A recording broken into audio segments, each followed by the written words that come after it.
Joaquín Marín de Dopingüe. Joaquín Marín de Dopingüe, ¿cómo estás, Carlitos querido? Buenas tardes. Buenas tardes, Joaquín. Mira, estoy como buena parte de la sociedad mexicana, o eso que le llaman pueblo, así. Oh, así. ¿Por qué, Marín?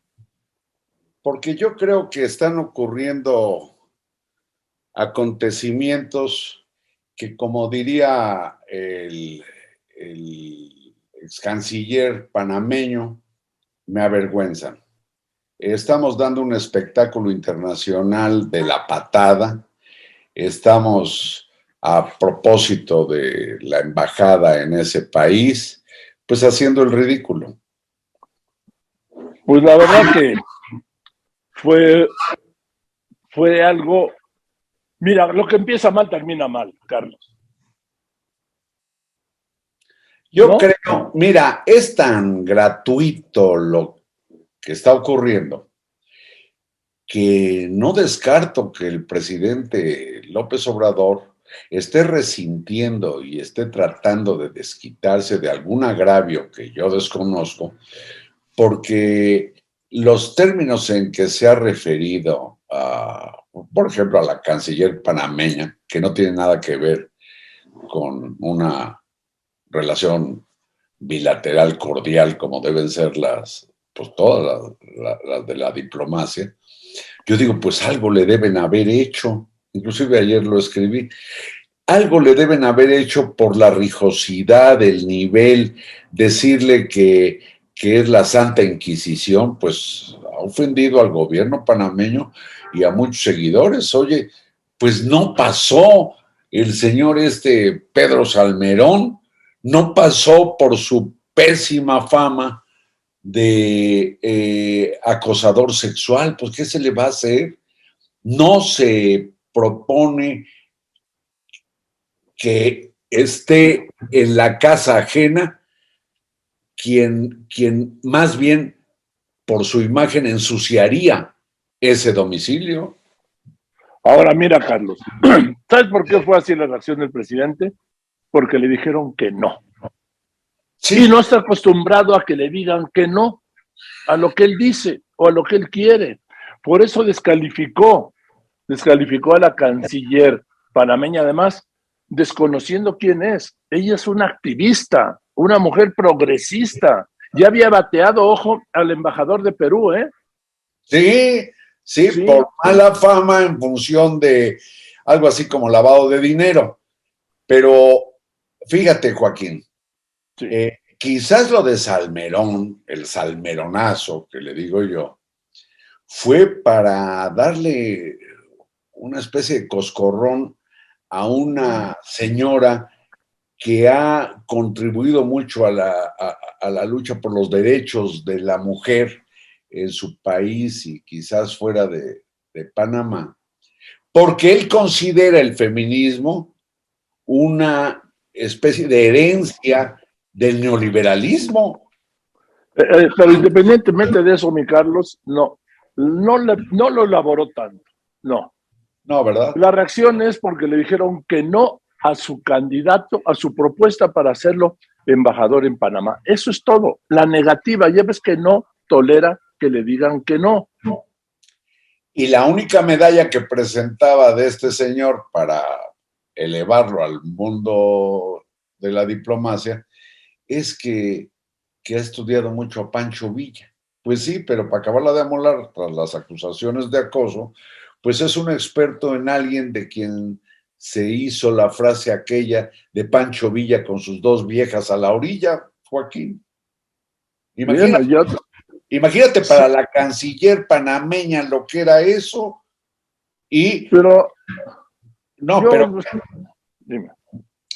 No, bueno, entonces, acusando recibo de la negativa, no les quedó otra, y Salmerón haciendo el ridículo, presentando como que daba un paso a un costado y que era él el que declinaba, pues No es cierto, Por supuesto que no es cierto. Al mismo tiempo en que anuncia o informa del previsible rechazo después de días de silencio, el presidente parece que contraataca y entonces sugiere que la embajadora sea, caray, Jesús Rodríguez, Joaquín. Antes de llegar a Jesús, déjame, yo siempre digo, mi Carlos, que siempre puede haber algo peor que lo peor. Jesús. Ahora, mira, en el tema de la ratificación o del beneplácito del gobierno panameño, desde el día 25, el gobierno, la Cancillería mexicana sabía que la respuesta era no, 25 de enero. Se echaron ahí unos días de silencio como para negociar algo, pero para la canciller peruana no fue no, y se acabó. Entonces, para evitar la vergüenza, digo yo, ¿no?, de que hicieran público el negativo, el rechazo al beneplácito, que es inusual, pero bueno, imagínate la dimensión de negar el beneplácito a una propuesta de un embajador de México, en este caso en Panamá. ¿Qué armaron? Hay que escribir una carta y para evitar a que quede como que tú, el Pedro Salmerón, tú te hiciste a un lado, renunciaste, le pediste al presidente que retirara tu propuesta. No es cierto, mi Carlos. Ya le había negado el beneplácito. Obviamente, y luego la metáfora ridícula de que da un paso de costado, que no le interesan cargos. ¿Y por qué se cayó tanto tiempo? Lo hubiera dicho desde el principio cuando comenzó el escándalo. Y mira algo. No. ¿Qué? Carlos, si no le interesaba el cargo, le hubiera dicho el presidente, yo no quiero ser embajador, punto. Le dijo que sí, porque le interesaba ser embajador en Panamá. Es lo que estoy diciendo de otra manera. Sí. O sea, le hizo sí, claro. Le hizo Estoy abundando. Pero mira, sí, Joaquín, pero fíjate nada más la dimensión del problema. Cuando se predica mucho la unidad entre pueblos hermanos y que la parte latinoamericana y del Caribe, hasta de, pues como ignorar que la relación más firme que tiene México para su, pues, sobrevivencia y progreso es con Estados Unidos y Canadá, pues estamos en América del Norte, fíjate qué lío con Panamá, y el expresidente panameño zorraja una frase que vale la pena rapidísimamente ponerle lupa. Dice, dime, México necesita más de Panamá que Panamá de México. Entonces yo digo, mira la dimensión de a lo que ha llegado este problema. ¿Qué pasa si por este pleito, soberanamente, Panamá dice, pues no quiero que pasen por el canal navíos mexicanos? No llegaría a eso. Bueno, sé que es muy improbable que llegue. Lo que digo es que es rigurosamente cierto que Panamá no necesita de México tanto como México puede necesitar de Panamá. Y Panamá, siendo un país pequeño, está en el codo con Sudamérica, pero tiene un poder brutal precisamente por la fortaleza económica que le da el canal, además de ser un centro de banca internacional, etcétera, etcétera.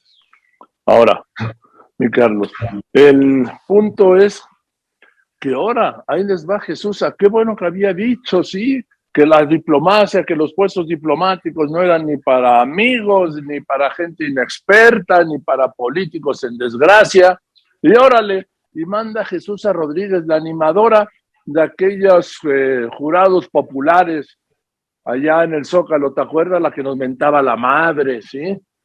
La misma Jesús Rodríguez, sí, la que ha dicho que ella es senadora marihuana a mucho honra.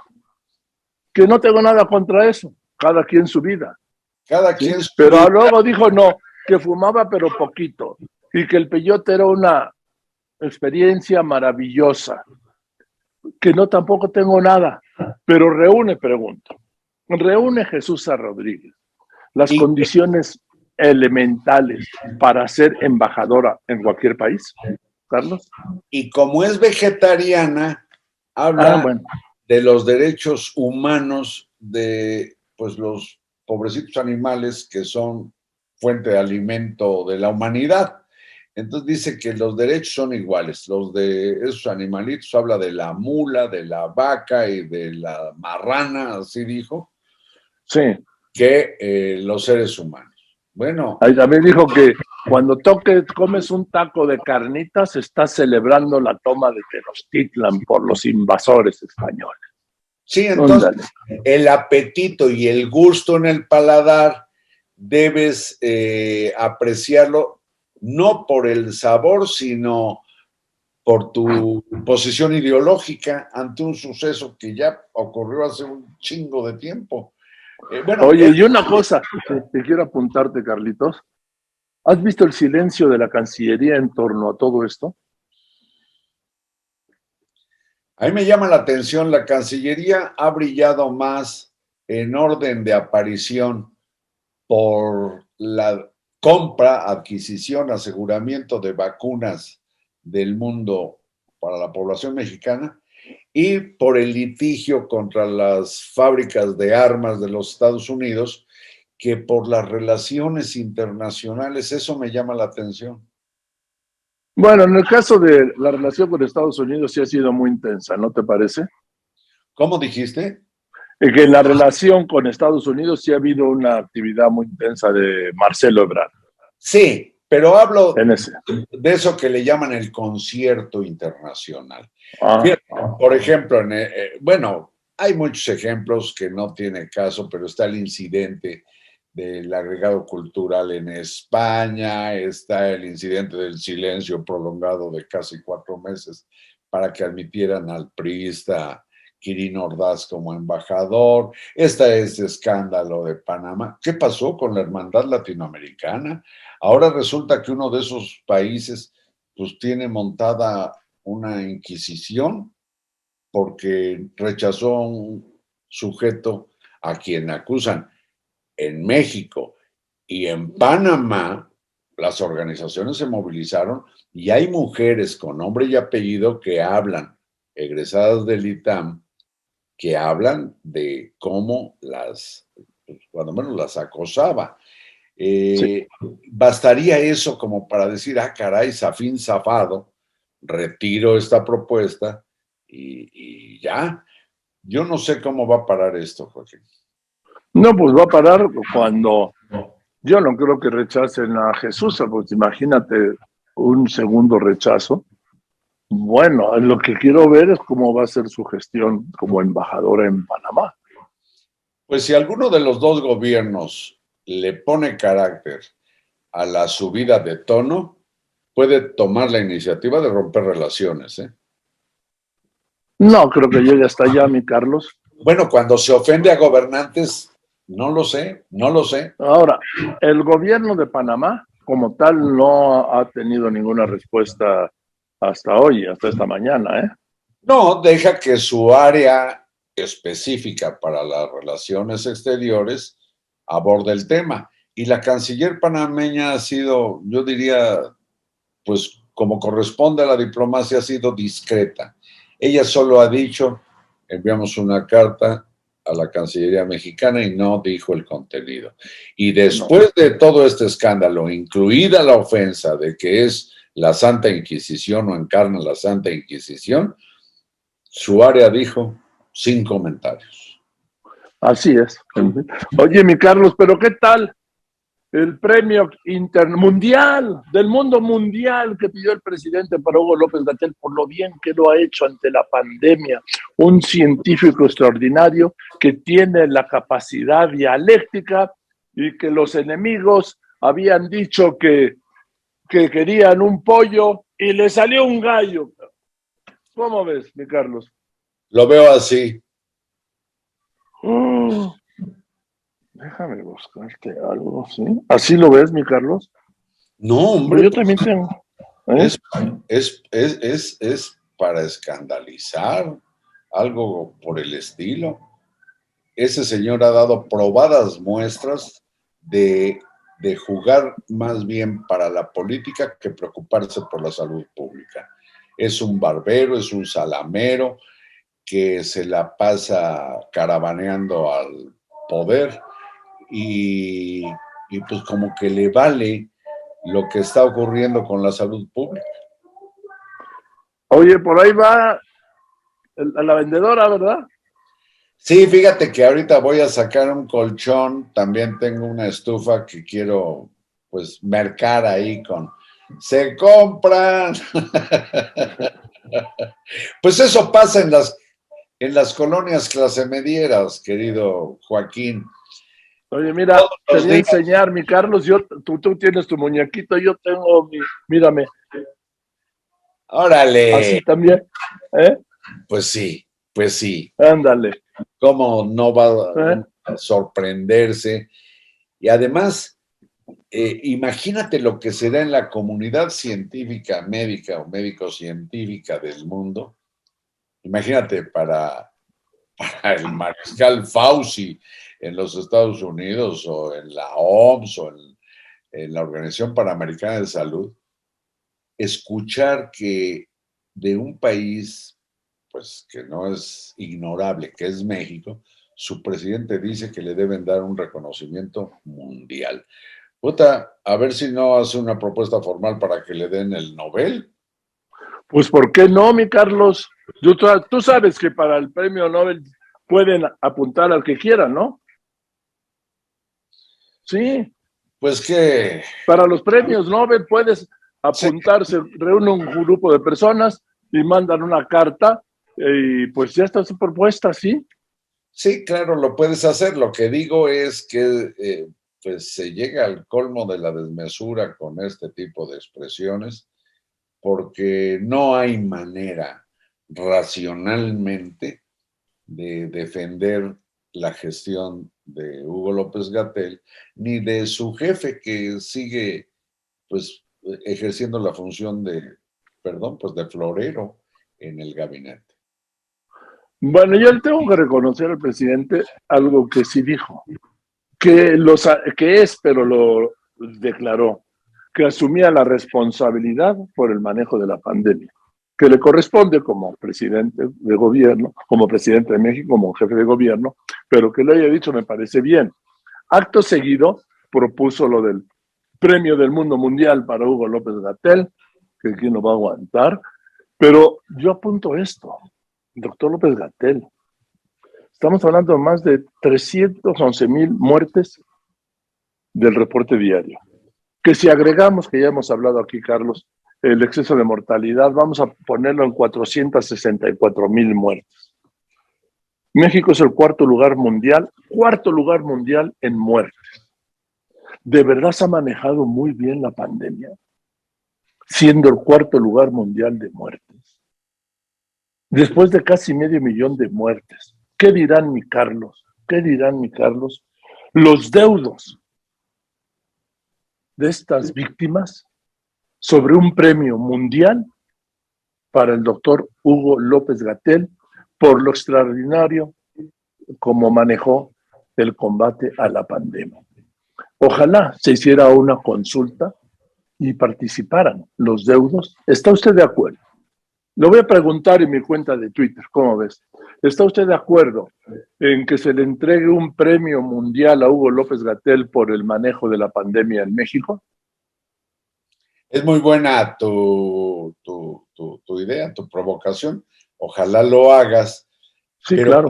pero fíjate, a propósito de esto de asumir el presidente la responsabilidad, mira, siendo otro asunto totalmente distinto, me hizo recordar cuando se decía y se sigue diciendo que de la represión en el 68 el culpable era su secretario de Gobernación, Luis Echeverría.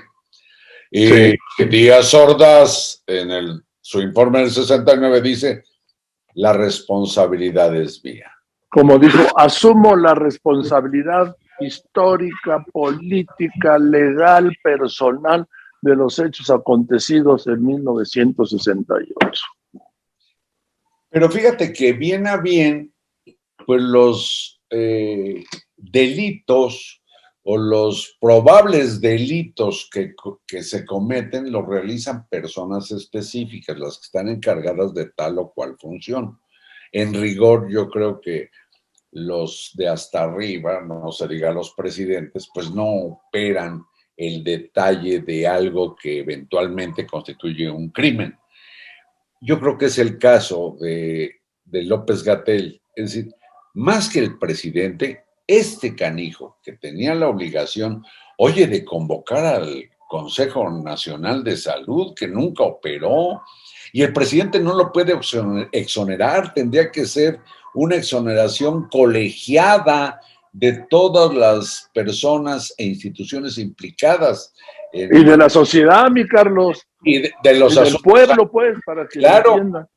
los implicados en los asuntos sanitarios.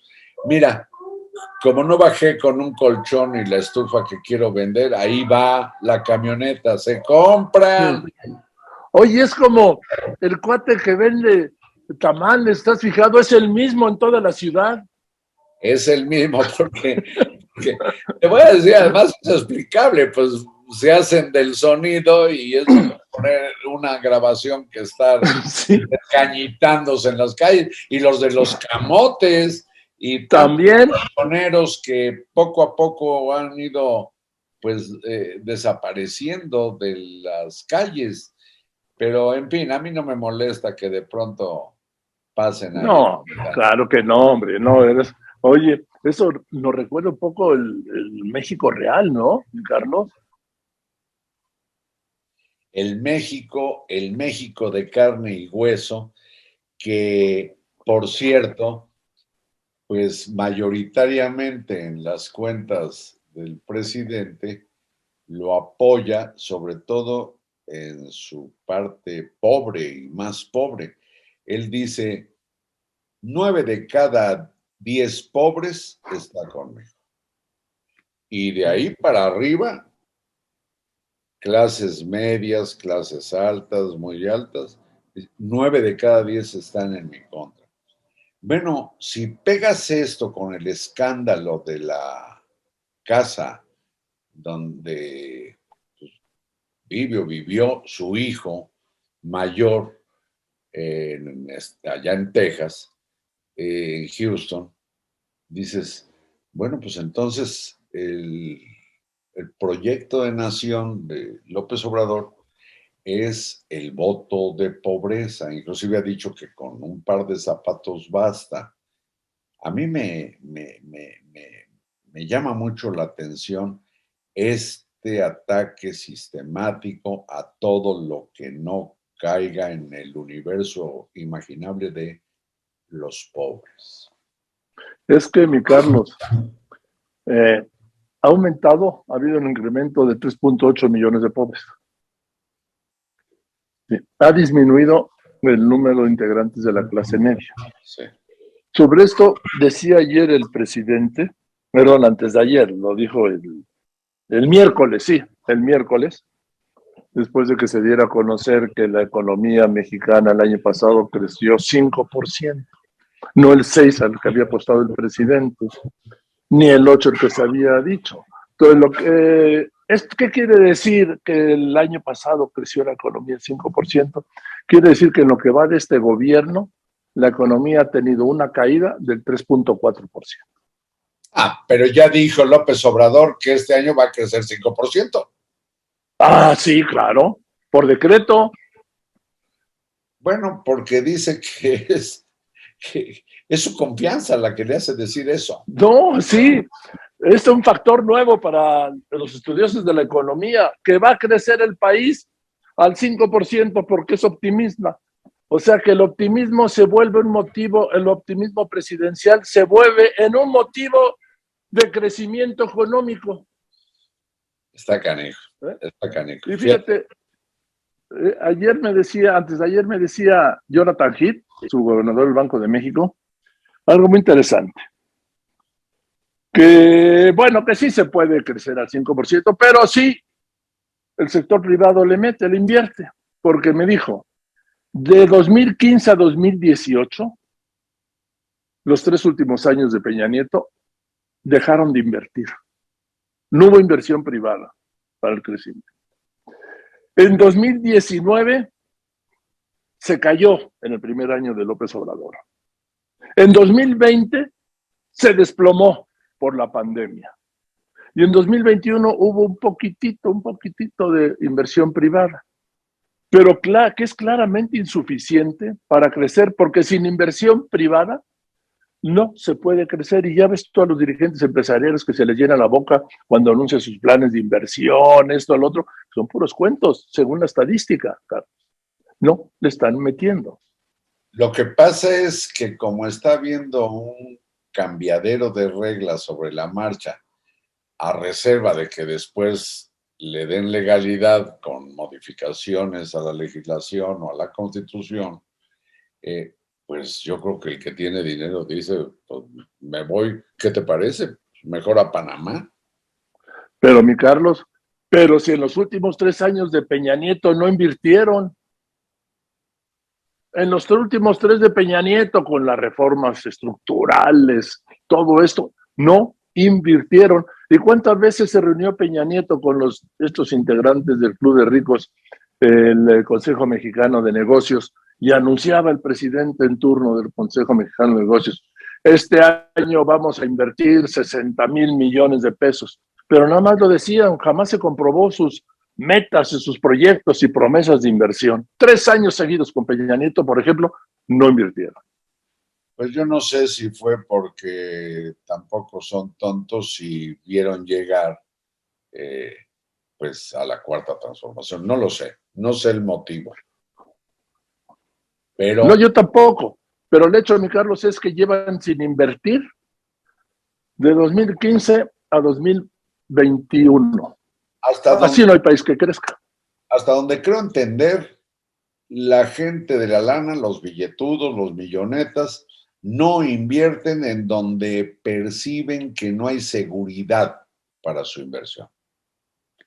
Y luego la gente que quiere hacer un negocito o algo, tampoco, mi Carlos, porque primero las burocracias, ya sabes, ¿no? Para abrir un negocito. La tramitología. Y segundo, pues que no, que los que abrieron quebraron, porque a diferencia de la mayoría de los países del mundo, el de México, el gobierno del presidente López Obrador, no estableció programas de estímulos para el crecimiento. Y por eso vino el desplome, Carlos. Ahí fue como con el problema de la pandemia, que cada quien se rascara con sus propias uñas. Exacto, en la pandemia, sí. La lógica del sálvese quien pueda, en lo sanitario, en lo económico y en lo que sea. Pues sí, pero bueno. Oye, mi Carlos, a ti no te gusta el fútbol, no te gusta mucho, ¿verdad? Pues es que eres poblano. Mira, no soy aficionado crónico, pero suelo ver partidos de la Liga Mexicana, del Campeonato Mexicano, las finales, o en los mundiales, sí, a partir de cuartos, si no es que de octavos de final, y la final siempre las veo. O sea, eres Villamelón del fútbol. Pues me gusta, pero no soy fanático como tú. Bueno, es que te iba a contar que el miércoles por la noche, en medio de este caso, la selección de México se jugó ante la de Panamá el pase al Mundial de Qatar.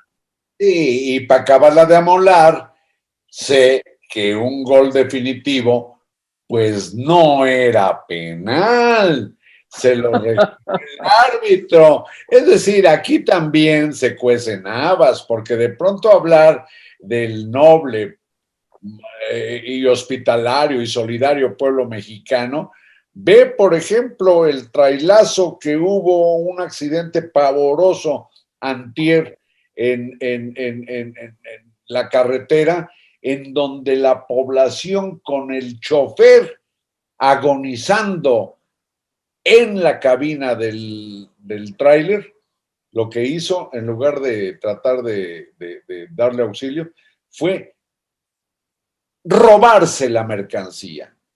Es decir, sectores amplios del noble guadalupano y hospitalario y solidario pueblo mexicano es rapiñero, es guachicolero, es golpeador de policías, de militares, es cabrón, pues. Y pues eso se vio con el triunfo de la selección mexicana, fíjate que sí estoy enterado, con un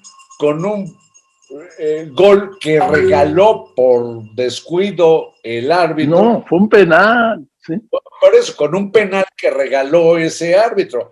Como ves, sí estoy enterado, Joaquín. No, sí, ya vi que sí. Y además era interesante, fue al minuto 80, mi Carlos.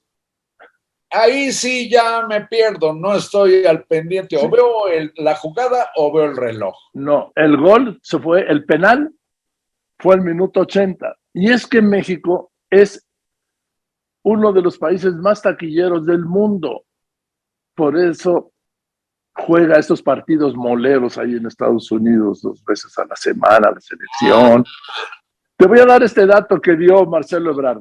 O sea, está el negocio. Claro, claro, mi Carlos. ¿Sabes cuántos mexicanos, dijo Marcelo Ebrard, que van a ir a Qatar al Mundial en diciembre? Digamos 80,000. ¿Te acuerdas de Qatar, sí? Sí, cómo no. Doha. Ahí estuvimos. Que ya lo recordábamos el otro día.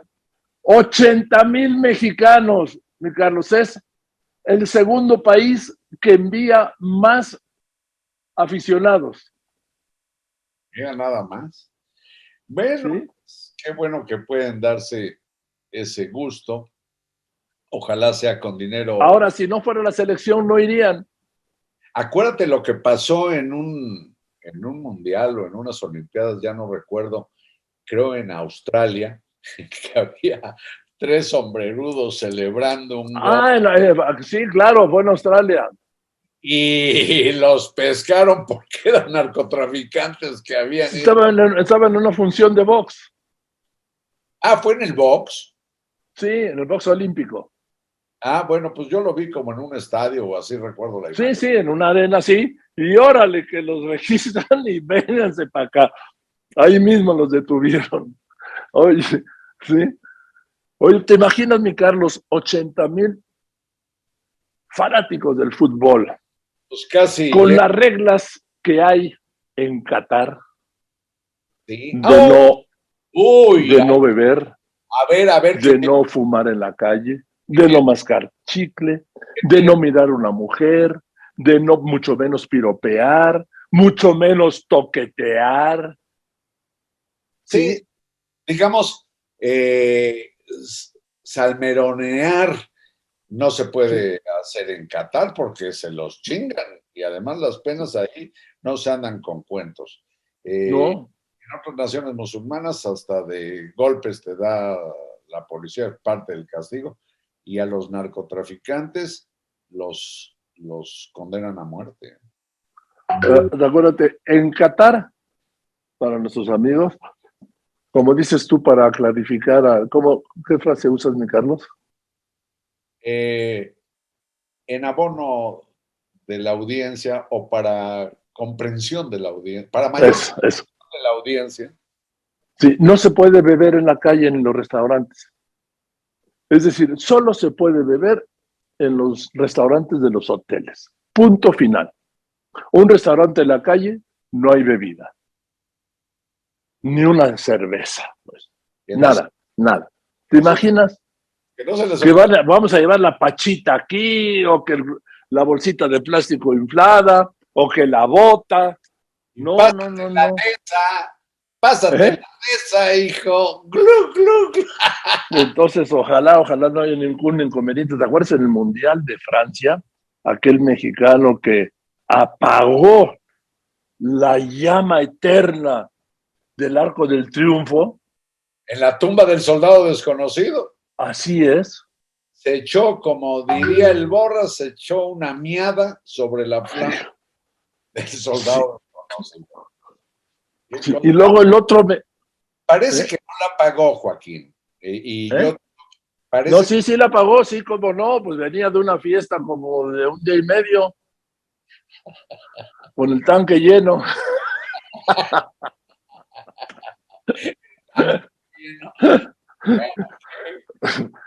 Oye, ¿y aquel otro mexicano en el Mundial de Brasil que habilitaron cruceros como van a habilitar en Qatar, sí, como hoteles,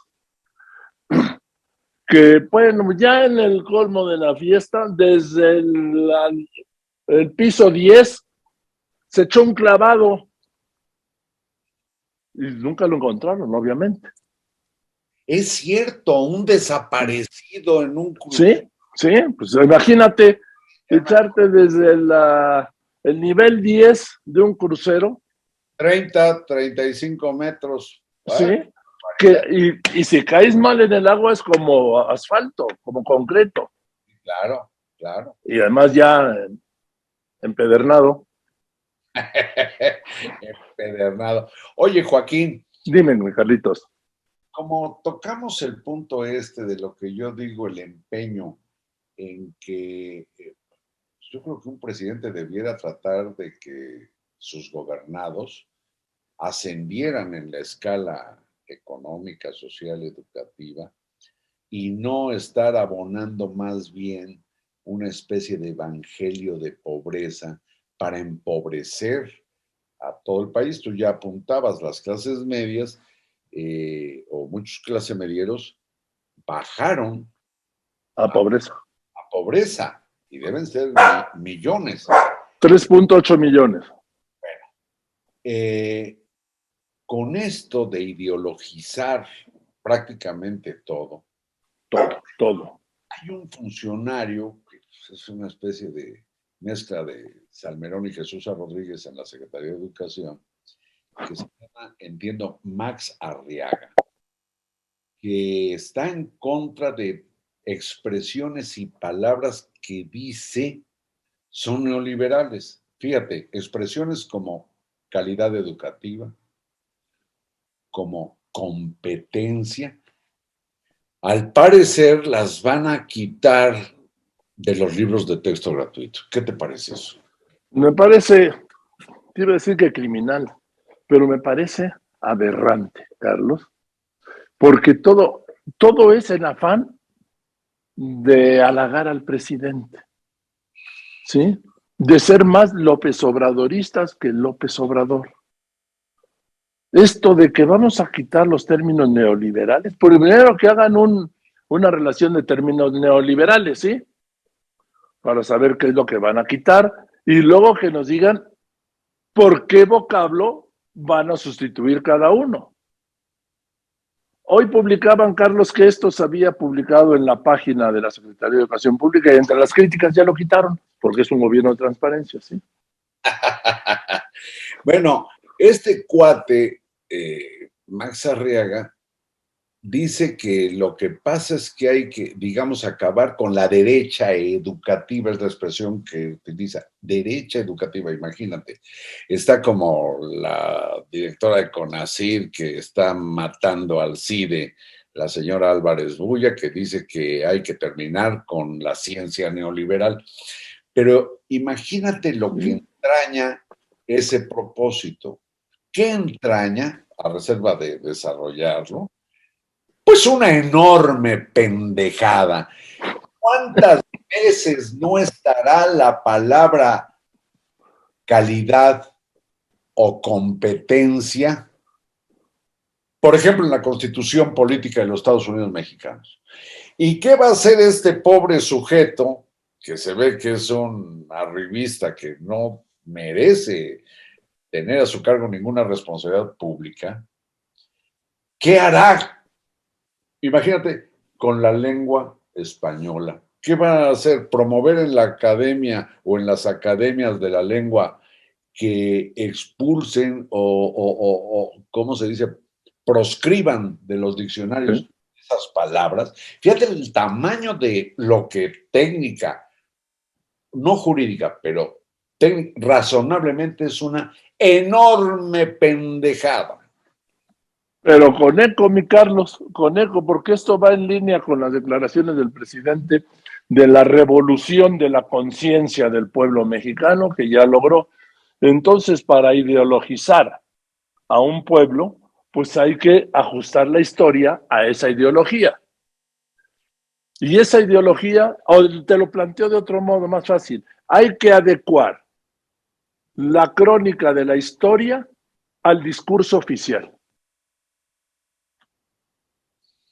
¿Sí? Es una desgracia, es un combate, pues fíjate, Joaquín, ya lo he dicho acá, es una guerra contra el conocimiento, es un himno a la ignorancia que, por ejemplo, el presidente diga que está su gobierno equiparado con los estudiantes que llegan a grado de licenciatura, pero ya los demás pues son sus adversarios, los que tienen posgrado y tienen... Oye, cualquier país debiera enorgullecerse de promover una política cultural. Es una devastación en los centros educativos. Le entregaron la educación básica a la parte más delincuencial del magisterio, que es la Coordinadora de Trabajadores de la Educación, que es una facción panchera, chantajista, que ya sabemos los estropicios que causa y cómo mantiene a los niños que tiene como rehenes en las escuelas en el peor índice de aprovechamiento escolar. Bueno, es un elogio pues a la locura. Pero mi Carlos, es que cuando se trata de hacer la revolución de las conciencias de un pueblo, la revolución es que la frase lo escuchamos del presidente y además dijo que ya lo había logrado en alguno de sus informes. Pero primero me parece que no es verdad, ¿sí? Porque el pueblo somos todos. A ti ya pasaste por la revolución de la conciencia, mi Carlitos. ¿Ya te la revolucionaron? Es una, es un, es un enunciado absolutamente insensato, no tiene sentido. La conciencia va, digamos, creciendo o evolucionando o enriqueciéndose de manera paulatina. Tú no puedes de pronto, En 3 años. bueno, de manera súbita, en un pinche sexenio de quien sea, cambiar, pues eso que se conoce como inteligencia. Está cabrón. Es imposible. De hecho, ¿sabes qué? A propósito de la conciencia, Joaquín, datín Dime. me parece importante. Desde el punto de vista intelectual, los humanos, somos más de 7,000 millones en el planeta actuales, estamos igualitos que los pobladores del mundo cuando empezaron a inventar la escritura, que se calcula hace como 10,000 años. Es decir, la conciencia o la inteligencia, el cerebro, su peso y componentes, no ha evolucionado gran cosa desde hace más de 10,000 años. Entonces, imagínate, revolucionar la parte de la conciencia en un pinche sexenio, en 3 años. Bueno, el Che Guevara decía, recién tomaron los revolucionarios cubanos el poder, decía que sacar a Batista fue fácil, tomar el poder fue fácil, que lo difícil era crear al nuevo hombre, que era esto de cambiar la conciencia y el hombre como especie, o sea, hombres y mujeres. Bueno, pues ve lo que pasó con la revolución de las conciencias en Cuba, que llegaron a la cosa atroz de llegar a la corrupción y a la prostitución de jovencitas, de jovencitos, de niñas, de niños. Esa fue la revolución de la conciencia en Cuba. Es decir, no se puede imponer el criterio ante una realidad que sí se impone a cualquier prédica política, ideológica, sectaria, por más que pregonen que es en bien de la sociedad. Ahora, mi Carlos, mira, está claro que en 3 años ni en 6 se logra una revolución de las conciencias. Por eso, la propuesta del proyecto del presidente López Obrador es la consolidación de la 4T, que sabe que no se, aunque haya dicho que sí, sabe que no se puede consolidar en 6 años. La transformación, la cuarta transformación. ¿Cuánto llevaron las anteriores transformaciones, mi Carlos? La independencia, la reforma, la revolución.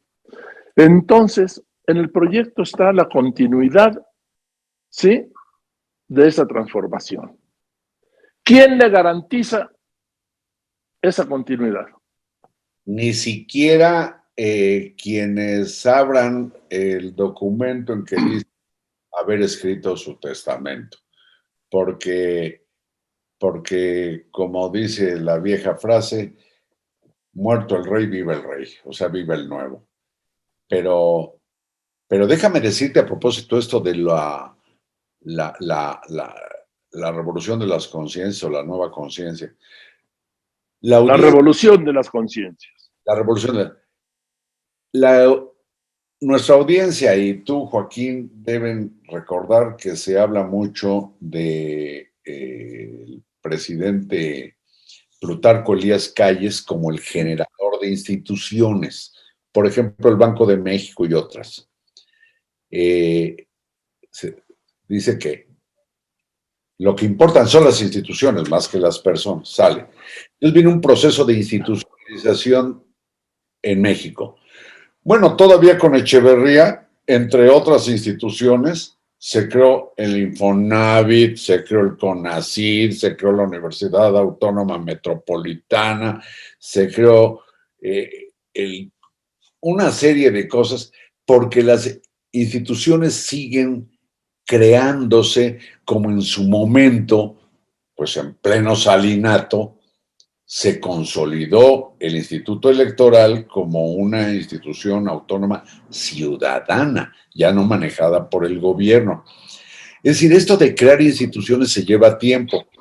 Y eso se supone que con una ordenanza... Fue con Cedillo, ¿no, mi Carlos? O quizás... Sí. Yo creo que fue Salinas, ¿eh? Del INE. No, porque todavía hay que recordar que Jorge Carpizo, sí ya existía el IFE, pero sí, lo seguía presidiendo el secretario de Gobernación. Jorge Carpizo presidió el IFE, era presidente del Consejo General de aquel IFE en las elecciones de 1994. Por eso digo que fue con Salinas cuando se... Cuando se ciudadaniza, en realidad ya es con Cedillo, con la reforma política de 1996. Está bien, no lo discuto, pero sé que Salinas ahí jugó un papel importante, como con otras cosas. Oye, sí. Oye, como la firma del Tratado de Libre Comercio, que el gobierno de la 4T, que es un gobierno que promueve más bien la pobreza, celebra como cualquier neoliberal, ¿verdad? El asunto es que cuesta trabajo consolidar y las instituciones, pues haces un ordenamiento, asignas, si lo hay, un presupuesto, construyes el edificio, lo equipas, etcétera, y ya quedó creada la institución o esa parte de la institución.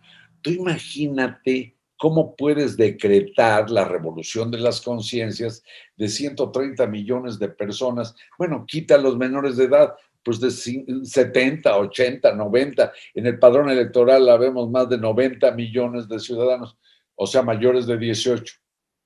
¿Cómo puedes determinar que revolucionaste las conciencias cuando sigues viendo todos los pinches días, las masacres, los robos, las atrocidades de distinta manera, y no se diga los problemas sanitarios por los que López-Gatell va a ir por su premio al infinito y más allá? ¿Cómo cambias eso? ¿Y qué haces con los rapiñeros y los guachicoleros y los asaltatransporte público? No, y para el presidente, ¿cómo haces con la clase media aspiracionista, egoísta, materialista? El presidente se refiere con más afecto y los tiene más cercanos a los hombres más ricos, Carlos, que a la clase media. Fíjate qué paradoja. ¿Sí? Es una paradoja muy ofensiva, muy agraviante para millones de personas. No se diga los clasemedieros que se cayeron en la estadística y pasaron a morder el Ahora, polvo que muerden los demás pobres. ahora nada más está a punto ya de salida, Carlos. El presidente ganó las elecciones de 2018 con 30 millones de votos.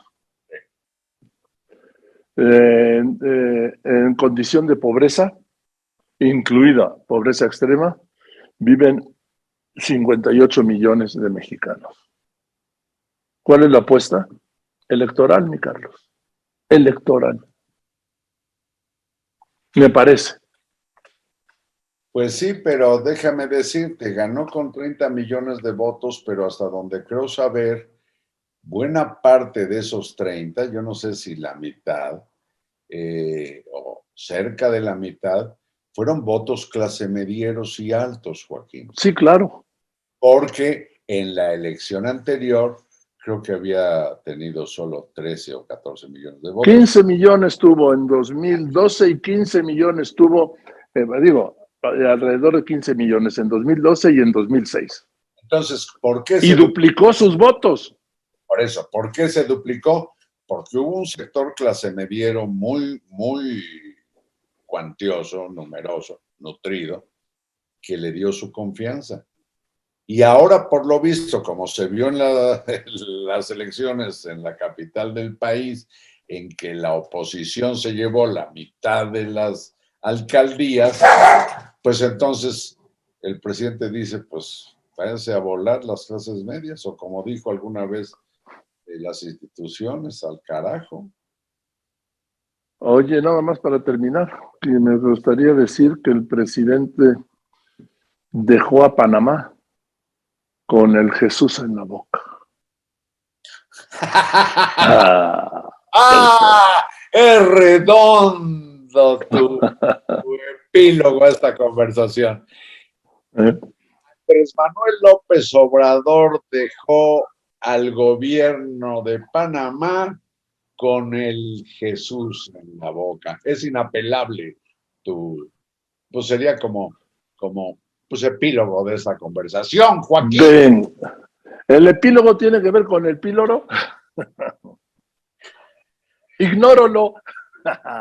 ¿Te acuerdas aquella? Píloro. Ah, no, ese era Tírolo, ¿no? Sí. El piojo y la pulga se van a casar. En fin, mi Carlangas. Píloro, y como te dije algún día en estas conversaciones, el canal pilórico pasa muy cerca del ombligo, Joaquín. Sí, porque luego sabe de medicina, Carlitos. Pues si no el viernes nos hablas otra vez del peso y las dimensiones y las divisiones del cerebro que te sabes también, ¿sí? Eso, pero de una vez te lo dejo de tarea. A ver. El cerebelo, que es donde le pasó el balazo a Luis Donaldo Colosio. En el cerebelo está, digamos, el reptil. En el cerebro, el reptil, el instinto de conservación, el reptil.